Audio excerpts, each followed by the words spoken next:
नमस्कार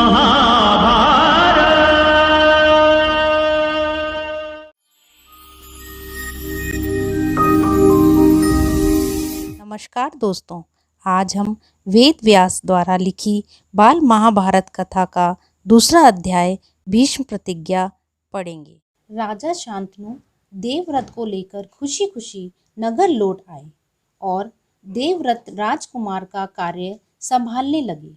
4 वर्ष बीत गए।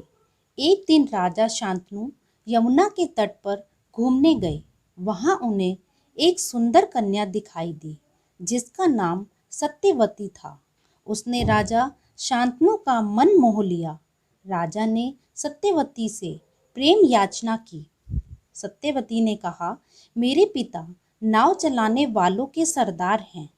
पहले उनकी अनुमति ले लीजिए, फिर मैं आपकी पत्नी बनने को तैयार हूँ। राजा शांतनु सत्यवती के पिता केवटराज के पास गए और सत्यवती से विवाह करने की इच्छा बताई। केवटराज ने विवाह के बदले एक वचन मांगा कि राजा शांतनु के बाद हस्तिनापुर का उत्तराधिकारी सत्यवती का पुत्र ही होगा। केवटराज की यह शर्त राजा को अच्छी नहीं लगी और वह निराश मन से वहां से लौट आए। राजा शांतनु चिंता से भरा जीवन बिताने लगे। देवव्रत ने देखा कि उसके पिता के मन में कोई ना कोई व्यथा समाई हुई है। एक दिन उसने अपने पिताजी से पूछा, पिताजी, संसार का कोई भी सुख ऐसा नहीं है जो आपको प्राप्त ना हो, लेकिन आप कुछ दिनों से दुखी दिखाई दे रहे हैं। आपको किस बात की चिंता है? शांतनु ने अपने पुत्र देवव्रत को गोलमोल करके बातें बताई। देवव्रत को जब यह बात पता लगी तो वह केवटराज से मिलने गए और उन्हें सत्यवती का विवाह राजा शांतनु से करवाने को कहा। केवटराज ने वही शर्त दोहराई जो उन्होंने राजा शांतनु के सामने रखी थी।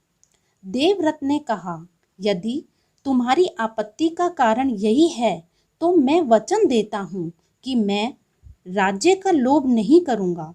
सत्यवती का पुत्र ही मेरे पिता के बाद राजा बनेगा।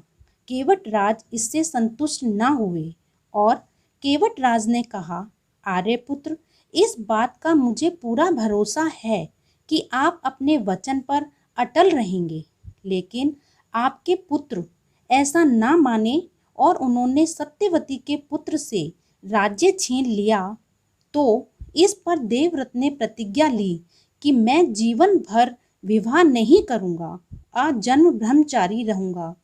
इस कठोर प्रतिज्ञा के कारण ही देवव्रत का नाम भीष्म पड़ गया। केवटराज ने राजा शांतनु से अपनी पुत्री सत्यवती का विवाह करने को तैयार हो गए। कुरुवंश का क्रम। हस्तिनापुर के जो राजा थे वो शांतनु थे। उनकी 2 रानियां थी। पहली रानी का नाम गंगा और दूसरी का नाम सत्यवती। गंगा जो पहली पत्नी थी गंगा, उनका पुत्र था देवव्रत और सत्यवती के 2 पुत्र हुए थे, चित्रांगद और विचित्रवीर्य। शांतनु की मृत्यु के बाद चित्रांगद ही उसकी गद्दी पर बैठी, लेकिन चित्रांगद की युद्ध में मर जाने के बाद विचित्रवीर्य ने गद्दी संभाली। विचित्रवीर्य की 2 पत्नियां थी, पहली अंबिका, दूसरी अंबालिका।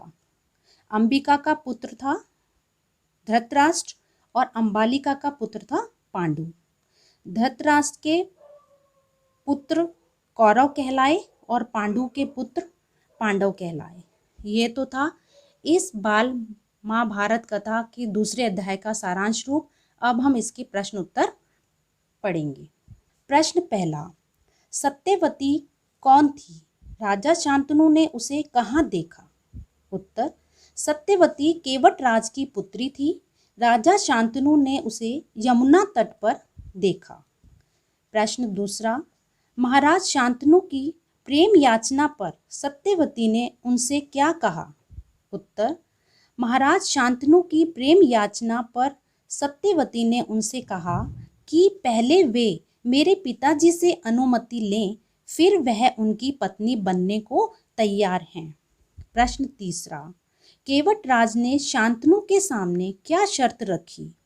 उत्तर, अपनी पुत्री सत्यवती के विवाह प्रस्ताव सुनकर केवटराज ने महाराज शांतनु से कहा कि आपके बाद हस्तिनापुर के राज सिंहासन पर मेरी पुत्री का पुत्र बैठेगा। क्या आप मुझे इस बात का वचन दे सकते हैं? प्रश्न चौथा, देवव्रत को पिता के दुख का पता कैसे चला? उत्तर, राजा शांतनु को निराश और चिंताग्रस्त देखकर देवव्रत को उनके दुख का पता चला। प्रश्न पांचवा, देवव्रत के आश्वासन पर भी केवटराज सत्यवती के विवाह के लिए राजी क्यों नहीं हुए?